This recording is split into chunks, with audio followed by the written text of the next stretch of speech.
به نام خدا. موضوع پاورپوینت در مورد الگوریتم پریم هست. الگوریتم پریم برای تعیین درخت پوشای کمینه. پریم اسم مخترع این الگوریتمه. توی این الگوریتم ما میایم وی رو یه مجموعه از رأس‌های گراف در نظر میگیریم.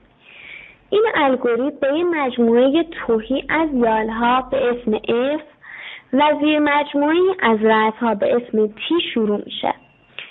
زیر مجموعه T حاوی یه رأس دلخواهه. مثلا به عنوان مثال اگه بیاین T رو حاوی یه رأس برابر با V1 قرار بدین، نزدیکترین رأس به T یه رأسیه توی اون VT که توسط یالی با وزن کمینه در T متصل هست.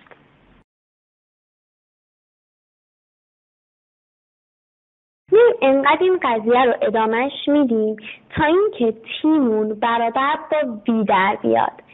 الگوریتم پریم هم مثل الگوریتم وارشال که توی قسمت‌های مختلف باهاش آشنا شدین، در هر زمان یه لبه از درخت پوشای کمینه رو تشکیل میده. ولی فرقش اینه که توی الگوریتم پریم توی هر مرحله مجموعه لبه هایی که انتخاب میشن تشکیل یه درخت میدن، ولی توی الگوریتم وارشال اینجوری نیست. مجموعه لبه های انتخاب شده توی هر مرحله تشکیل یه جنگل رو میدن.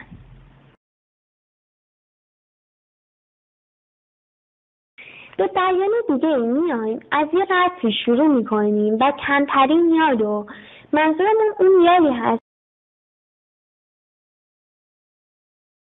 که کمترین رأس هستش که ازش میگذره رو میایم انتخابش میکنیم. بعد توی مرحله بعدی یه یالی انتخاب میشه که کمترین وزن رو در بین یالهایی که از دو گره موجود میگذره داشته باشیم. مثلا اگه ما یه رأس آ و سی و بیو داشته باشیم، یال آسی مثلا وزنش 3 باشه، یال آبی وزنش 5 باشه، اون آسی اول انتخاب میشه.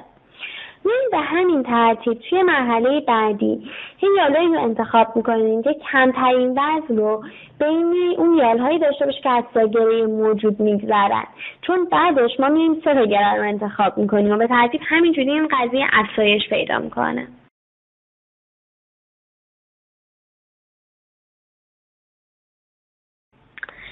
پس میایم این روال رو انقدر ادامه میدیم و انقدر تکرارش میکنیم تا بتونیم درخت پوشای بهینه رو بسازیم.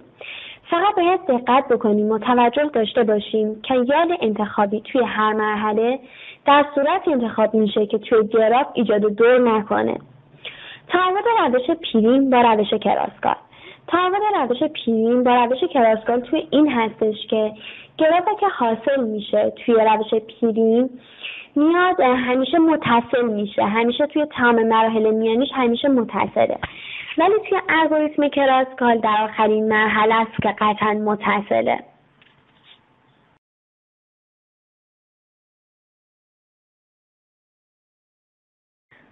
نکاتی رو که باید دقت داشته باشیم توی الگوریتم پریم این هستش که الگوریتم پریم همیشه از انتها همبنده. پریم برای گراف همبند درخت پوشای مینیموم رو پیدا میکنه. بعد مرتبه پریم هم n به توان 2. پریم از یک گراف غیر جهتدار همبند یک درخت پوشا رو به دست میاره و تشکیل میده. پس دقیقاً n منهای 1 یال رو ملاقات میکنه.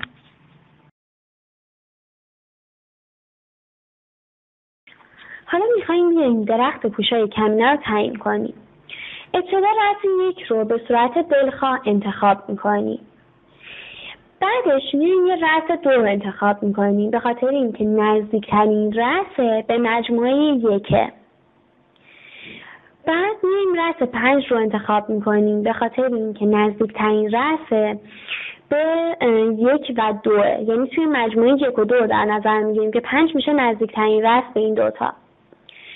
بعد میایم طبق همین روال رأس 4 رو انتخاب میکنیم چون نزدیکترین رأس به مجموعه 1 و 2 5 و بعد رأس 3 انتخاب میشه چون نزدیکترین رأس به 1 و 2 5 و 4 توی مجموعه هاشون.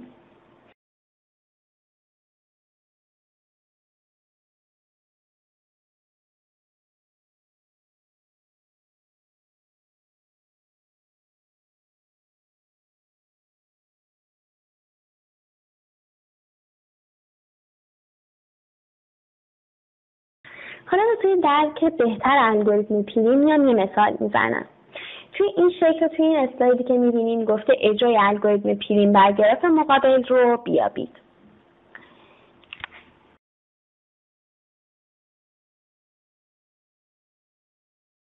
برای حل این مثال از یک رسم شروع میکنیم. توی اینجا من از رسم آ شروع کردم.